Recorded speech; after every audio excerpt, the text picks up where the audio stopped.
Reculer pour mieux sauter, c'est souvent la solution pour avancer. Mais ce n'est l'unique option puisque prendre une pause critique pour se féliciter des acquis, corriger les défaillances, l'autre option permet toujours tout autant de mieux se projeter dans l'avenir. Et c'est là tout l'enjeu de la revue sectorielle Eau et Assainissement qui s'est tenue ce 27 juin 2024 à Cotonou. La tenue de cette session de la revue sectorielle témoigne de la vitalité du secteur car sans le dialogue, toute œuvre est assurément vouée à l'échec.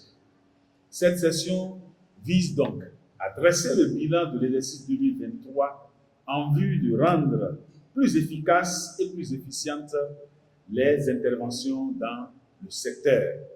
À ce titre, la revue joue un double rôle de suivi et d'aide à la prise de décision dans le secteur. Tous les acteurs, à savoir les partenaires techniques et financiers, les organisations non gouvernementales, les collectivités territoriales, les partenaires du secteur privé auront chacun, en ce qui les concerne, à intervenir dans ce cadre en faisant valoir les contributions spécifiques et les engagements pour davantage de progrès dans le secteur de l'eau et de l'assainissement. Des chantiers restent ouverts, néanmoins, on note quelques avancées remarquables. Des progrès significatifs ont été engrangés dans le secteur de l'eau. En matière de GIR spécifiquement, on peut partager l'amélioration du réseau de surveillance des ressources en eau avec une perspective de couverture globale de nos 4 bassins d'ici septembre 2024. L'opérationnalisation effective du principe préleveur-payeur avec un début de mobilisation des ressources en eau pour la durabilité de la GIR. La mise en place des organes GIR, à savoir les comités locaux de l'eau à l'échelle la plus basse, les comités de sous-bassin et également les comités de bassin au niveau de chacun de nos bassins.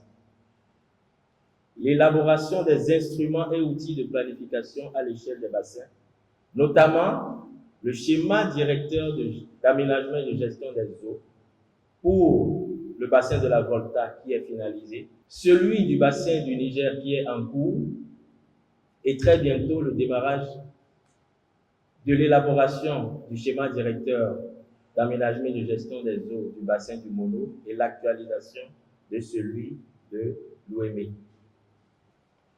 L'amélioration, pour finir, du système d'alerte précoce qui nous permet aujourd'hui de mieux anticiper sur les risques d'inondation et de réduire les impacts négatifs et les pertes et dommages au niveau des communautés vulnérables. En ce qui concerne l'hygiène et l'assainissement, 2023 a été marqué par un pas important vers la structuration et la professionnalisation de la filière boue de vidange en milieu urbain, à travers notamment le processus de délivrance d'agréments aux vidangeurs.